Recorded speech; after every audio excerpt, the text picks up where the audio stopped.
Саламатсыздар ма? Сіздермен бірге бәрін білеміз каналы. Бүгін сіздерге телефоннан ойын қалай жасайды деген сұраққа жауап беремін. Ол үшін сіздерге міне DIG деген программа қажет.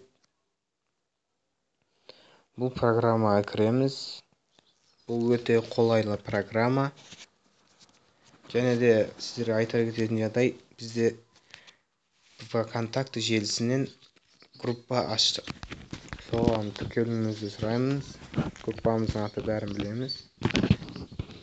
Ал енді бұған келетін болсақ, сайт дегенді басамыз. Бұда қалаған өзіңіз параққа сурет салып, сонымен ойын жасай бересіз. Мысалға міне, мен өзім параққа салғанмын, міне.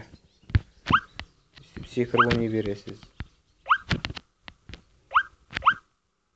Міне көріп тұрғандарыңыздай. Ал бұлда негізі міне түсіндіріп өтейін. Міне қара сызық бұл жүретін жолдарыңыз, көк сызық тас, жасыл резинка үстіне секіретін, қызыл оған қауіпті, тисеңіз өлесіз. Осы 4 бояу ғана болады бұда. Және де өз қалағандарыңызша суретке түсіріп, қалағаныңызша ойнай бересіздер. Ұнаса лайк басып, каналға жазыла отырайық. Сау болыңыздар.